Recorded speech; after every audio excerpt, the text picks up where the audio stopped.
ఆయన ఎప్పుడు ఒక ట్రెండ్ సెటర్. 75 సంవత్సరాల వయసు అయినా నేను నవ్వుతా చెప్తా ఉంటా, ఆయనలో ముగ్గురు 25 సంవత్సరాల కుర్రోళ్ళు ఉన్నారని. ఒకరు కాదు, ముగ్గురు ఉన్నారు ఆయనలో. ఇప్పటికీ పరిగెడతారు. జనరల్గా ఇంత కష్టపడుతున్నారు. నిన్న 26వ తారీఖు రిపబ్లిక్ డే సాయంత్రం పూట కొంచెం ఫ్రీగా ఉంటారంటే 3 రివ్యూ మీటింగ్లు పెట్టుకున్నారు. దాంట్లో ఒకటి పార్టీ మీటింగ్. అంటే ఎప్పుడూ ప్రజలకి సేవ చేయాలి, కార్యకర్తలకు అనేక పనులు చేయాలని ఆలోచించే వ్యక్తి మన నాయకుడు చంద్రబాబు నాయుడు గారు. ఆయన ముందు చూపుతో మనందరిని నడిపిస్తారు. 1995లో ఆయన ఐటీ రంగం తీసుకొస్తానంటే ఆనాటి పాలకులు ఎగతాళి చేస్తూ కంప్యూటర్ అన్నం పెడుతుందా అన్నారు. అదే పాలకులకు చెప్తున్నా, ఈరోజు వెళ్ళి ఒక్క సైబరాబాద్ని మీరు చూడండి. అంతెందుకు, మీ కుటుంబంలోనే కనీసం 50% మంది ఆ ఐటీ వల్లనే బాగుపడటం కూడా జరిగింది. ఈరోజు అనేక పరిశ్రమలు ఆంధ్ర రాష్ట్రానికి వస్తున్నాయి. దానన్నిటి కారణం మన నాయకుడు చంద్రబాబు నాయుడు గారు. ఒక ఆర్సిలర్ మిత్తల్ కానివ్వండి, గూగుల్ కానివ్వండి, అదేవిధంగా మనకి కాగ్నిసెంట్ కానివ్వండి, ఇలా అనేక పరిశ్రమలు ఆంధ్ర రాష్ట్రానికే సొంతం అవుతున్నాయి. మన నాయకుడు సంక్షేమ అభివృద్ధికి బ్రాండ్ అంబాసిడర్ అవుతే ఒక టీమ్ 11 ఉందండి. టీమ్ 11. ఆ టీమ్ 11 దేనికి బ్రాండ్ అంబాసిడర్ తెలుసా? కల్తీ నెయ్యి, కోడి కత్తి, కల్తీ మద్యం. ఇది మనందరం ఒక్కసారి గుర్తుపెట్టుకోవాలని ఈ సభాముఖంగా కోరుతున్నా. వస్తున్నా, అన్నిటికి వస్తున్నా. ఎందుకు కంగారు స్వామి? సగం స్పీచ్ కూడా అవ్వలేదు. మనం ఎన్నికల ముందల హామీలు ఇచ్చాం. దాంట్లో మొదటిది పెన్షన్. మీరు చూస్తే భారతదేశంలో ఏ రాష్ట్రంలో ఇవ్వని విధంగా వృద్ధులకి 4,000 రూపాయలు పెన్షన్ మనం అందిస్తున్నాం. వికలాంగులకి 6,000 రూపాయలు ఇస్తున్నాం. బెడ్కే పరిమితం అవుతే 15,000 రూపాయలు మన ప్రభుత్వం అందజేస్తుంది. ఈ ఒక్క కార్యక్రమం ద్వారా సంవత్సరానికి 30,000 కోట్ల రూపాయలు ఈరోజు కూటమి ప్రభుత్వం ఖర్చు పెడతాం జరుగుతుంది. ఇది ఒక కార్యక్రమం. రెండోది స్త్రీ శక్తి.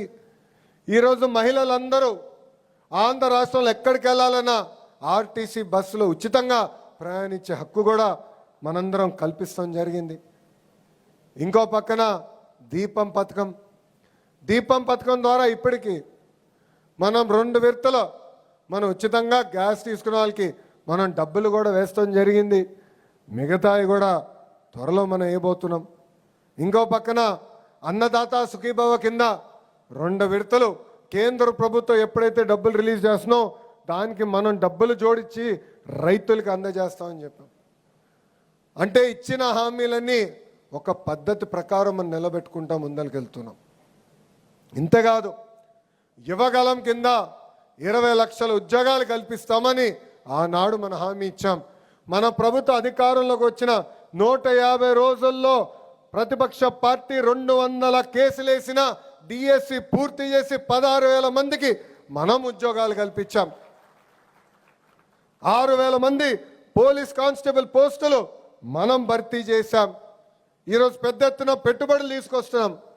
భారతదేశంలో 100 రూపాయలు పెట్టుబడులు వస్తే దాంట్లో 25 రూపాయలు మన రాష్ట్రానికి ఈరోజు వస్తుంది. అంటే సంక్షేమ అభివృద్ధి 2 కలిసికట్టుగా ముందరికెళ్ళాలి. చేయాల్సి ఉంది. అన్నీ మనం చేశానని చెప్పట్లేదు. రోడ్లు కూడా మనం గుంతలు పూడ్చాం. 5 సంవత్సరాల వాళ్ళు ఒక్క గుంత పూడ్చలేదు. గుంటలు పూడ్చేదానికి 2,000 కోట్ల రూపాయలు మనకు ఖర్చు అయింది. మళ్ళీ వర్షాలు పడిన తర్వాత గుంతలు పడినాయి, అది పూర్తి చేస్తున్నాం. ఇంకా రోడ్లు వేయాల్సిన అవసరం ఉంది. మిగిలిన సంక్షేమ కార్యక్రమాలు కూడా అమలు చేయాల్సి ఉంది. కానీ మనం చేసిన కార్యక్రమాలు చెప్పుకోవాల్సిన బాధ్యత మనందరిపైన ఉంది. ఒక పెన్షనే ఉదాహరణ.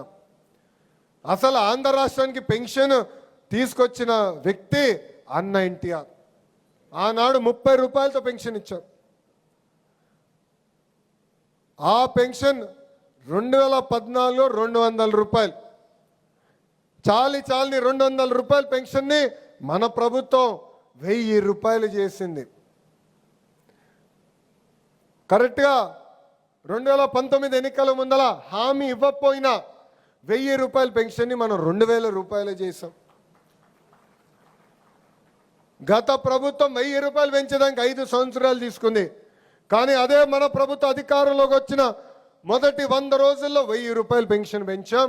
4000 రూపాయలు ఈరోజు మనం చేసాం. చెప్పాలి, మనం పనులు చేస్తాం ఎంత ముఖ్యమో, చేసిన పనులు కూడా చెప్పుకోవాల్సిన బాధ్యత మనందరి పైన ఉంది. ఇంతేకాదు, మారుతున్న కాలానికి పార్టీలో కూడా మార్పు రావాలని నేను కోరుకున్నా. వేదిక ముందున్న పెద్దలందరూ తెలుసు, పాలిట్ బ్యూరో సభ్యులు ఉన్నారు. అనేకసార్లు పాలిట్ బ్యూరోలో కూడా పార్టీలో సంస్కరణలు తీసుకురావాలని నేను మాడటం కూడా జరిగింది. ప్రతి పార్టీ పదవికి టర్మ్ లిమిట్ ఉండాలని నేను ప్రతిపాదిస్తాం కూడా జరిగింది. అది నాకు కూడా వర్తిస్తుంది. అందరికీ టర్మ్ లిమిట్ ఉండాలి. ఒక వ్యక్తి ఒకే పదవిలో 2 టర్మ్ల కన్నా ఎక్కువ ఉండకూడదు.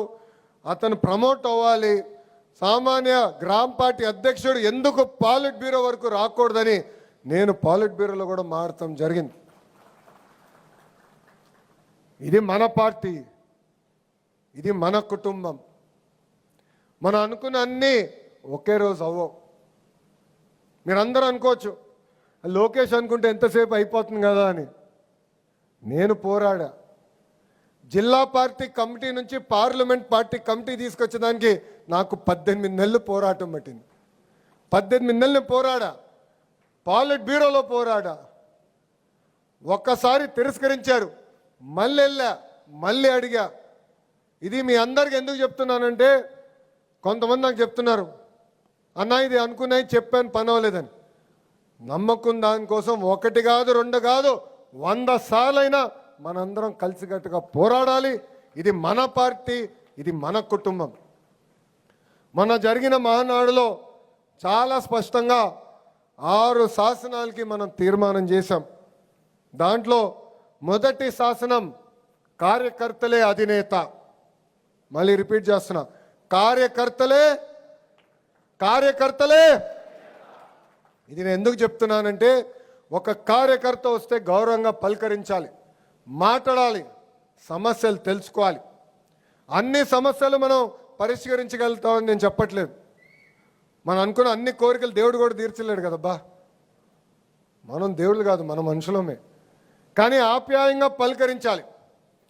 ఆఫీస్కి వచ్చిన 2 నిమిషాలు కూర్చోబెట్టాలి, మాట్లాడాలి, గౌరవించాలి.